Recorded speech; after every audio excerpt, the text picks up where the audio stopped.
ನಾನು ಇಲ್ಲಿ ನಾಡೋಜನಾಗಿಯೂ ಬಂದಿಲ್ಲ, ಕನ್ನಡ ಸಾಹಿತ್ಯ ಪರಿಷತ್ತಿನ ಅಧ್ಯಕ್ಷನಾಗಿಯೂ ಬಂದಿಲ್ಲ. ಚಂದ್ರವನದ ಸ್ವಾಮೀಜಿಯವರ ಭಕ್ತರಲ್ಲಿ ಭಕ್ತನಾಗಿ ಬಹಳ ಹೆಮ್ಮೆಯಿಂದ, ಗೌರವದಿಂದ, ಶ್ರದ್ಧೆಯಿಂದ, ಅಷ್ಟೇ ಬದ್ಧತೆಯಿಂದ, ಎಲ್ಲಕ್ಕಿಂತ ಹೆಚ್ಚಿನದಾಗಿ ನಮ್ಮ ಸ್ವಾಮೀಜಿ ಅನ್ನುವಂಥ ಅಭಿಮಾನದಿಂದ ನಾನು ಬಂದಿದ್ದೀನಿ. ಬಸವಣ್ಣವರ ಒಂದು ವಚನ ಜ್ಞಾಪಕ, ಕಂಡ ಭಕ್ತರಿಗೆ ಕೈ ಮುಗಿವಾತನೇ ಭಕ್ತ, ಮೃದು ವಚನವೇ ಸಕಲ ಜಪಂಗಳಯ್ಯ, ಮೃದು ವಚನವೇ ಸಕಲ ತಪಂಗಳಯ್ಯ, ಕಂಡ ಭಕ್ತರಿಗೆ ಕೈ ಮುಗಿವಾತನೇ ಭಕ್ತ.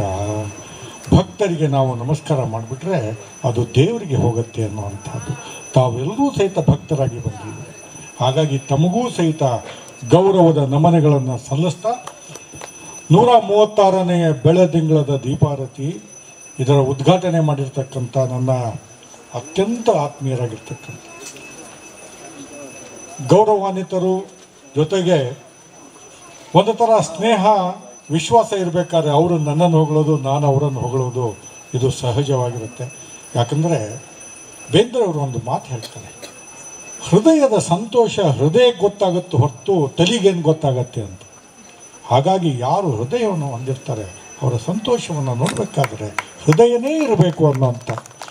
ಹಾಗಾಗಿ ನನಗೆ ಭಾಳ ಸುರೇಂದ್ರ ಕುಮಾರ್ ಅವರು, ನಾವು ಸುರೇಂದ್ರ ಅಂತಲೇ ಕರೆಯೋದು, ನಮಗೊಂಥರ ಮಾರ್ಗದರ್ಶಕರು ಸಹಿತ ಎಲ್ಲ ಕಾರ್ಯಚಟುವಟಿಕೆಗಳಲ್ಲಿ. ಅದರಲ್ಲೂ ಸಹಿತ ಜೈನ ಧರ್ಮದ ಆಧಾರಿತವಾಗಿರ್ತಕ್ಕಂಥ ಕಾರ್ಯಚಟುವಟಿಕೆಯನ್ನು ಮಾಡಬೇಕಾದ್ರೆ ನಾವು ಸುರೇಂದ್ರವ್ರನ್ನ ಬಿಟ್ಟು ಮಾಡೋದಕ್ಕೆ ಸಾಧ್ಯನೇ ಇಲ್ಲ ಅನ್ನೋಂಥ.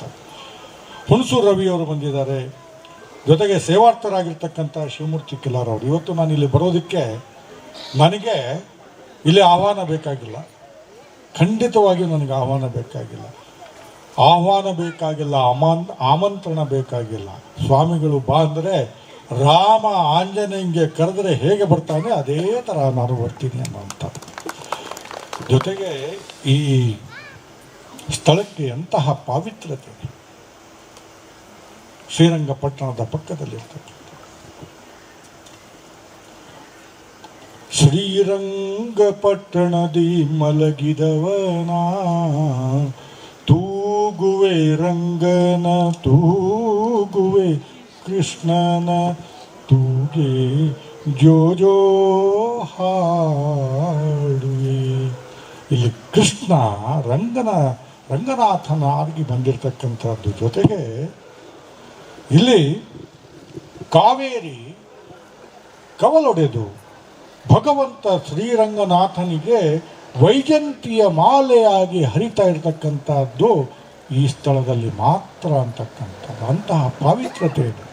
ಜೊತೆಗೆ ನಮ್ಮ ಕಿಲಾರ್ ಅವರು ಹೇಳಿದರು, ಇವತ್ತು ನಾವು ಬರದ ಮಧ್ಯದಲ್ಲಿದ್ದೀವಿ ಅಂತಕ್ಕಂಥದ್ದು. ನನಗೆ ಈ ಬರದ ವಿಚಾರ ಬಂದಾಗ ಬಹಳ ದುಃಖ ಅನಿಸುತ್ತೆ. ಮಾನವ ನಿರ್ಮಿತವಾಗಿರ್ತಕ್ಕಂತಹದ್ದು ಇದು. ಈ ಬರ ನಾವು ಪ್ರಕೃತಿಯ ಜೊತೆಗೆ ಸ್ಪರ್ಧೆಯನ್ನು ಮಾಡ್ತಕ್ಕಂಥ ಹಿನ್ನೆಲೆಯಲ್ಲಿ ಪ್ರಕೃತಿ ಏನು ಮಾಡಬಹುದು ಅನ್ನುವಂಥದ್ದನ್ನು ಒಂದೇ ಒಂದು ಚಿಟಿಕೆಯಲ್ಲಿ ತೋರಿಸಿರ್ತಕ್ಕಂಥದ್ದು ನಾವೆಲ್ಲರೂ ನೋಡಿದ್ದೀವಿ. ಕರೋನಾ ಬಂತು, ಆದರೆ ನಾವು ಬುದ್ಧಿಯನ್ನು ಕಲಿಯಲಿಲ್ಲ. ಇವತ್ತು ಬರ ಬಂದಿದೆ. ಕಾವೇರಿ ತಾಯಿ ಕನ್ನಡ ನಾಡಿನ ಜೀವನದಿ. ಕಾವೇರಿ ಕರ್ನಾಟಕದ ಸಿರಿದೇವಿ, ಭಾಗ್ಯಲಕ್ಷ್ಮಿ. ಜಲರೂಪವನ್ನು ತಳೆದು ಕೋಟಿ ಕೋಟಿ ಜನರನ್ನು ಉದ್ಧಾರ ಮಾಡ್ತಕ್ಕಂತಹ ಜಗನ್ಮಾತೆ, ಎಡಬಿಡದೆ ಹರಿಯುವಂತಹ ಪುಣ್ಯ ವಾಹಿನಿ, ಪ್ರತ್ಯಕ್ಷ ಮಹೇಶ್ವರಿ ಅಂತಕ್ಕಂಥ ದಕ್ಷಿಣ ಭಾರತದ ಭಾಗೀರಥಿ. ತಲಕಾವೇರಿಯಿಂದ ಕೆಳಗಡೆ ಬೆಟ್ಟದಿಂದ ಇಳಿದು ಕಾಡುಗಳಿಗೆ ಮುಟ್ಟಿ, ಕಾಡುಗಳನ್ನು ದಾಟಿ ಬಯಲು ಪ್ರದೇಶ ಸೇರಿ ಕರ್ನಾಟಕದ ಬಹು ದೂರದಲ್ಲಿ ಹರಿಯುವಂತಹ ನಮ್ಮ ತಾಯಿ ಕಾವೇರಿ. ನಾವು ಬೆಂಗಳೂರಿನವರು, ಮಂಡ್ಯದವರು, ಮೈಸೂರಿನವರು. ನಾನು ಬಹಳ ವಿನಯದಿಂದ ಹೇಳ್ತೇನೆ, ನಾನು ಬೆಳಿಗ್ಗೆ ಎದ್ದ ತಕ್ಷಣ ನಾನು ಮೊದಲನೇದಾಗಿ ನೀವು ಯಾರಾದರೂ ಸಹಿತ ನನಗೆ ಮುನ್ಸೂಚನೆ ಕೊಡಲ್ಲದೆ ಬಂದು ನೋಡಬಹುದು. ನಾನು ಎದ್ದ ತಕ್ಷಣ ನಮಸ್ಕಾರ ಮಾಡೋದು ಸರ್ ಎಂ ವಿಶ್ವೇಶ್ವರಯ್ಯನವರ ಫೋಟೋ ಛಾಯಾಚಿತ್ರಕ್ಕೆ. ನಾವೇನಾದರೂ ಕಾವೇರಿ ನೀರನ್ನು ಕುಡಿತಾ ಇದ್ದೀವಿ ಅಂದರೆ ಸರ್ ಎಂ ವಿಶ್ವೇಶ್ವರಯ್ಯನವರು ಇರಲಿಲ್ಲ ಅಂದ್ರೆ ನಾವು ಬೆಂಗಳೂರಿನಲ್ಲಿ ಕಾವೇರಿಯನ್ನು ಕುಡಿತಾನೆ ಸಾಧ್ಯನೇ ಇರ್ತಾರೆ. ಹಾಗಾಗಿ ಕಾವೇರಿಯನ್ನು ಹರಿಸಿರ್ತಕ್ಕಂಥ ವಿಶ್ವೇಶ್ವರಯ್ಯನವರು ಜೊತೆಗೆ ನಾಲ್ವಡಿ ಕೃಷ್ಣರಾಜ ಒಡೆಯರು. ನನಗೆ ನಾಲ್ವಡಿ ಕೃಷ್ಣರಾಜ ಒಡೆಯರ ಬಗ್ಗೆ ಅತ್ಯಂತ ಹೆಚ್ಚಿನ ಅಭಿಮಾನ. ಜೊತೆಗೆ ಮಹಾತ್ಮ ಗಾಂಧೀಜಿಯವರು ಒಬ್ಬನೇ ಒಬ್ಬ ರಾಜನಿಗೆ ರಾಜಋಷಿ ಅಂತ ಕರೆದರು. ಅವರು ನಾಲ್ವಡಿ ಕೃಷ್ಣರಾಜ ಒಡೆಯರು. ಅವರು ನಮಗೆ ಕಾವೇರಿ ನದಿ, ಕಾವೇರಿಯ ತಮಗೆಲ್ಲ ಗೊತ್ತಿದೆ, ಕನ್ನಂಬಾಡಿ ಕಟ್ಟೆಯನ್ನು ಕಟ್ತಕ್ಕಂಥದ್ದಕ್ಕೆ ಅವರು ಮತ್ತು ಸರ್ ಎಂ ವಿಶ್ವೇಶ್ವರಯ್ಯನವರು ತಾವು ಹೇಳಿದ್ರಿ. ಇಲ್ಲಿ ಲೋಕಕ್ಕೆ ಸಮಭಾವನೆ, ಸಮದೃಷ್ಟಿ, ಸಮನ್ವತೆಯ ಸಂದೇಶವನ್ನು ಸಾರುತ್ತಾ ನಿತ್ಯ ನೂತನವಾಗಿ ಹರಿತಾ ಇರ್ತಕ್ಕಂಥದ್ದು ಕಾವೇರಿ ಅನ್ನುವಂಥದ್ದು. ಅವಳ ನದಿಯ ನೀರು ಬರೀ ನೀರಲ್ಲ, ಅದು ಭವರೋಗ ನಿವಾರಣೆಯನ್ನು ಮಾಡತಕ್ಕಂತಹ ಬ್ರಹ್ಮನ ಗುಣವನ್ನು ಹೊಂದಿರತಕ್ಕಂತಹ ನದಿ ಅನ್ನುವಂಥದ್ದು. ತ್ಯಾಗ ಮತ್ತು ಕಲ್ಯಾಣದ ಸಂಕೇತವಾಗಿ ಇದು ಉಗಮದಿಂದ ಸಂಗಮದವರೆಗೆ ಹರಿತಾ ಇದೆ ಅನ್ನುವಂಥದ್ದು. ಹಾಗಾಗಿ ಇಂತಹ ಕಾವೇರಿ ನದಿಯ ದಡದಲ್ಲಿರ್ತಕ್ಕಂತಹ ಈ ಪವಿತ್ರವಾಗಿರ್ತಕ್ಕಂತಹ ಮಠದಲ್ಲಿ ಇವತ್ತು ನಾವು ಕಾವೇರಿಯ, ತಮಗೆಲ್ಲ ಗೊತ್ತಿದೆ, ದೀಪಾರತಿಯನ್ನು ಮಾಡಿರ್ತಕ್ಕಂಥದ್ದು. ನಾನು ಒಂದು ಮಾತಿನಲ್ಲಿ ಹೇಳಬೇಕಾದ್ರೆ, ಯಾರು ಪುಣ್ಯ ಮಾಡಿರ್ತಾರೆ ಅಂಥವರಿಗೆ ಮಾತ್ರ ಇದು ಲಭ್ಯ ಆಗತ್ತೆ ಅಂತಕ್ಕಂಥದ್ದು. ಎಲ್ಲರಿಗೂ ಸಹಿತ ಲಭ್ಯ ಆಗೋದಿಲ್ಲ, ಯಾರು ಪುಣ್ಯ ಮಾಡಿದ್ದಾರೆ ಅಂಥವರಿಗೆ ಮಾತ್ರ. ಹಾಗಾಗಿ ನಾವೆಲ್ಲರೂ ಸಹಿತ ಪುಣ್ಯವನ್ನು ಮಾಡಿದ್ದೀವಿ ಅನ್ನುವಂಥದ್ದು. ನೀರಿನ ಬಗ್ಗೆ ನಾನು ಒಂದೆರಡು ಮಾತು ಹೇಳಲೇಬೇಕು. ಬರ ಬಂದಿದೆ, ನಮಗೆ ಎಚ್ಚರಿಕೆಯನ್ನು ಕೊಟ್ಟಿದೆ. ನಾವೇನಾದರೂ ಸಹಿತ ಪ್ರಕೃತಿಯ ಮೇಲೆ ಪ್ರೀತಿಯಿಂದ, ಗೌರವದಿಂದ ವರ್ತನೆಯನ್ನು ಮಾಡಲ್ದೆ ಸ್ಪರ್ಧೆಯನ್ನು ಮಾಡ್ತಾ ಹೋದರೆ ನಮಗೆ ಮುಂದೆ ಸಿಗ್ತಕ್ಕಂಥದ್ದು ಅಂದರೆ ನನಗೆ ಭಯಾನಕ ಅಂತ. APJ ಅಬ್ದುಲ್ ಕಲಾಂ ಅವರ ಜೊತೆಗೆ ನಾನು ಮಾತನಾಡ್ತಾ ಇರಬೇಕಾದ್ರೆ ಅಬ್ದುಲ್ ಕಲಾಂ ಅವರು ಪ್ರೆಸಿಡೆಂಟ್ ಆಗಿ, ರಾಷ್ಟ್ರಪತಿಗಳಾಗಿ ನೀರಿನ ಬವಣೆಯ ಬಗ್ಗೆ ಒಂದು ಕಿರುಚಿತ್ರವನ್ನು ಮಾಡಿದ್ದಾರೆ. 2070ರಲ್ಲಿ ನಮ್ಮ ಭಾರತದ ಸ್ಥಿತಿ ಅಥವಾ ವಿಶ್ವದ ಸ್ಥಿತಿ ಹೇಗಿರುತ್ತೆ ಅನ್ನುವಂಥದ್ದು, ಅದನ್ನು ದಯವಿಟ್ಟು ತಾವು ಯೂಟ್ಯೂಬಲ್ಲಿ ಸಿಗತ್ತೆ ಅಂತ ಕಾಣುತ್ತೆ. A film on water by Abdul Kalam ಅಂತಕ್ಕಂಥದ್ದು ನೋಡಿ, ಭಯಾನಕ ಆಗಿಬಿಡುತ್ತೆ. ನಮ್ಮ ವಯಸ್ಸು ಎಷ್ಟಾಗತ್ತೆ ಅಂತಂದರೆ, ಜೀವನದ ಸರಾಸರಿ ವಯಸ್ಸು ಅಥವಾ ನಮ್ಮ ಆಯುಷ್ಯ ಎಷ್ಟಿರುತ್ತೆ ಅಂದರೆ 16 ವರ್ಷ. ಕೂದಲೇ ಇರೋದಿಲ್ಲ, ಯಾಕಂದರೆ ನೀರೇ ಇರೋದಿಲ್ಲ ಅನ್ನುವಂಥದ್ದನ್ನು.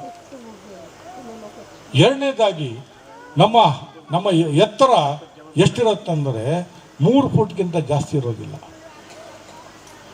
ಇವತ್ತು ನಾವು AK-47 ಅದು ಇದು ಹಿಡ್ಕೊಂಡು ಹೋಗ್ತಾ ಇರ್ತಕ್ಕಂಥದ್ದನ್ನು ನೋಡ್ತೀವಿ. ನಮ್ಮ ಸೈನಿಕರು ಮುಂದೆ AK-47 ಇಟ್ಕೊಂಡು ಕಾಯ್ತಕ್ಕಂಥದ್ದು ನೀರಿನ ಹೊಂಡಗಳನ್ನು. ಇಂತಹ ಸ್ಥಿತಿ ಬರುತ್ತೆ ಅನ್ನುವಂಥ ಇದನ್ನು ನೋಡಿದಾಗ ನಿಜವಾಗ್ಲೂ ಸಹಿತ ಭಾಳ ಭಯಾನಕ ಆಗುತ್ತೆ. ಆದರೆ ಸಮಸ್ಯೆಗೆ ಪರಿಹಾರ ಇರುತ್ತೆ ಅನ್ನುವಂಥ ವ್ಯಕ್ತಿ ನಾನು ನಂಬಿಕೆ ಇಟ್ಟುಕೊಂಡಿರೋ. ಹಾಗಾಗಿ ಈ ಸಮಸ್ಯೆ, ಈ ಬರ ಆಗಲಿ, ನೀರಿನ ಸಮಸ್ಯೆ ಆಗಲಿ, ನೀರಿನ ಸಮಸ್ಯೆ ಬಗ್ಗೆ ಹೇಳಬೇಕಾದ್ರೆ ನಾನು ಇವತ್ತು ಮಾಧ್ಯಮದವನು, ನಾನು ದೂರದರ್ಶನದಲ್ಲಿ ಮಹಾನಿರ್ದೇಶಕನಾಗಿ ಕೆಲಸವನ್ನು ಮಾಡಿದಾಗ ನಾನು ಅಲ್ಲಿ ಹೇಳಲೇಬೇಕಾಗಿರ್ತಕ್ಕಂಥ, ನಮ್ಮ ಜಗತ್ತಿನಲ್ಲಿ ನಾವು 18% ಜನಸಂಖ್ಯೆ ಇದೆ. ಆದರೆ ಜಗತ್ತಿನಲ್ಲಿ ಸಿಗ್ತಕ್ಕಂಥ ನೀರು ನಮಗೆ ಸಿಗ್ತಕ್ಕಂಥದ್ದು ಕೇವಲ 4%. ಹಾಗಾಗಿ ಜೊತೆಗೆ ನನಗೆ ಒಬ್ಬ ತತ್ವಜ್ಞಾನಿಯ ಮಾತು ಜ್ಞಾಪಕ ಆಗುತ್ತೆ. Thousands have lived without love, not one without water ಅಂತ. ಅನೇಕರು ಪ್ರೀತಿ ಇಲ್ಲದೆ ಜೀವನವನ್ನು ಮಾಡಿದ್ದಾರೆ, ಆದರೆ ಒಬ್ಬರೂ ಸಹಿತ ನೀರಿಲ್ಲದೆ ಜೀವನವನ್ನು ಮಾಡೋದಕ್ಕೆ ಸಾಧ್ಯನೇ ಇಲ್ಲ ಅಂತ. ಹಾಗಾಗಿ ನಮ್ಮ ಭೂಮಿ ಇವತ್ತು 71%ಇಂದ ಕೂಡಿದೆ. 71% ನೀರಿದ್ರೂ ಸಹಿತ ಕುಡಿಯೋ ನೀರಿನ ನಮಗೆ ಸಿಗ್ತಕ್ಕಂಥದ್ದು ಭಾಳ ಕಡಿಮೆ. ನಮ್ಮ ದೇಹನೂ ಸಹಿತ ನೀರಿನಿಂದ ಕೂಡಿರ್ತಕ್ಕಂಥದ್ದು 80 ನಮ್ಮ ದೇಹದಲ್ಲಿ 80% ಶೇಕಡ 80 ನೀರಿರುತ್ತೆ ಅನ್ನುವಂಥದ್ದು. ಹಾಗಾಗಿ ಭಾರತದಲ್ಲಿ ನೀರಿಗೆ ಅತ್ಯಂತ ಪವಿತ್ರವಾಗಿರ್ತಕ್ಕಂತಹ ಸ್ಥಾನವನ್ನು ಕೊಟ್ಟಿರ್ತಕ್ಕಂಥ ಹಿನ್ನೆಲೆಯಲ್ಲಿ ಇವತ್ತು ನೀರನ್ನು ಉಳಿಸ್ತಕ್ಕಂಥದ್ದು, ನೀರನ್ನು ಸಮರ್ಪಕವಾಗಿ ಬೆಳೆಸ್ತಕ್ಕಂತಹ ಜವಾಬ್ದಾರಿ ನಮ್ಮೆಲ್ಲರ ಮೇಲೆ ಇದೆ. ಇದು ಇವತ್ತು ಕಾವೇರಿಯ ನದಿಯಲ್ಲಿ ನಾವು ಮಾಡಿರ್ತಕ್ಕಂಥ ಆರತಿ ನಮ್ಮ ಜೀವನಕ್ಕೆ ಮುಂದೆ ದಾರಿದೀಪವನ್ನು ಆಗ್ತಕ್ಕಂಥ, ಜೊತೆಗೆ ಜಲ ಸಂರಕ್ಷಣೆಗೆ ನಮಗೆ ಬೆಳಕನ್ನು ಕೊಡ್ತಕ್ಕಂತಹ ಕಾರ್ಯಕ್ರಮ ಆಗತ್ತೆ ಅನ್ನುವಂಥ ವಿಶ್ವಾಸದೊಂದಿಗೆ ನಾನು ಪರಮ ಪೂಜ್ಯ ಶ್ರೀಗಳವರಿಗೆ ಹಾಗೆ ಇಲ್ಲಿ ಈ ಕಾರ್ಯಕ್ರಮವನ್ನು ಆಯೋಜನೆ ಮಾಡೋದಕ್ಕೆ ಕಾರಣರಾಗಿರ್ತಕ್ಕಂಥ ಎಲ್ಲರಿಗೂ ಸಹಿತ ಗೌರವದ ನಮನಗಳನ್ನು ಸಲ್ಲಿಸ್ತಾ ನನ್ನ ಮಾತು ಮುಗಿಸ್ತೇನೆ. ನಮಸ್ಕಾರ. ಕರ್ನಾಟಕ ಕಂಡ ಅಪರೂಪದ ವ್ಯಕ್ತಿತ್ವವುಳ್ಳ ಸನ್ಮಾನ್ಯ ನಾಡೋಜ ಡಾಕ್ಟರ್ ಮಹೇಶ್ ಜೋಶಿ ಇವರು ಕನ್ನಡ ಸಾಹಿತ್ಯ ಪರಿಷತ್ತಿನ ಅಧ್ಯಕ್ಷರಾಗಿ ಕರ್ನಾಟಕ ಸರ್ಕಾರದ ಮಂತ್ರಿಗಳ ಸ್ಥಾನಮಾನವನ್ನು ಗಳಿಸಿಕೊಂಡಿದ್ದಾರೆ. ಕರ್ನಾಟಕ ಪೌರ ರಕ್ಷಣಾ ದಳ ಆಜ್ಞಾಧಿಕಾರಿಗಳಾಗಿ ಕಾರ್ಯನಿರ್ವಹಿಸಿದ್ದಾರೆ. ಸಂತ ಶಿಶುನಾಳ ಶರೀಫ ಮತ್ತು ಗುರು ಗೋವಿಂದ ಭಟ್ಟ ಪ್ರತಿಷ್ಠಾನ ಅಧ್ಯಕ್ಷರಾಗಿ ಕಾರ್ಯನಿರ್ವಹಣೆ ಮಾಡಿದ್ದಾರೆ. ದೂರದರ್ಶನ ನವದೆಹಲಿ ದಕ್ಷಿಣ ಭಾರತದ ವಿಶ್ರಾಂತ ಹೆಚ್ಚುವರಿ ಮಹಾ ನಿರ್ದೇಶಕರಾಗಿ ಕರ್ತವ್ಯ ನಿರ್ವಹಿಸಿದ್ದಾರೆ. ಕನ್ನಡ ವಿಶ್ವವಿದ್ಯಾಲಯ ಹಂಪಿಯಿಂದ ಪ್ರತಿಷ್ಠಿತ ನಾಡೋಜ ಗೌರವವನ್ನು ಕನ್ನಡ ನಾಡು ಸಂಸ್ಕೃತಿ ಕನ್ನಡ ಭಾಷೆಗೆ ನೀಡಿದ ಮಹತ್ತರ ಕೊಡುಗೆಗಾಗಿ ಇವರಿಗೆ ಪ್ರದಾನ ಮಾಡಲಾಗಿದೆ. ತುಮಕೂರು ವಿಶ್ವವಿದ್ಯಾನಿಲಯವು ಮಾಧ್ಯಮ ಕ್ಷೇತ್ರದಲ್ಲಿ ನೀಡಿದ ಅಸಾಧಾರಣ ಸೇವೆಯನ್ನು ಬಿಡ್ತಕ್ಕಂಥ ಒಂದು ವಿನೂತನವಾದಂತಹ ವಿಶೇಷವಾದಂತಹ ಒಂದು ಅರ್ಥಪೂರ್ಣ ಕಾರ್ಯಕ್ರಮ ಈ ಒಂದು ಇದು ರೈಟ್ ನ್ಯೂಸ್.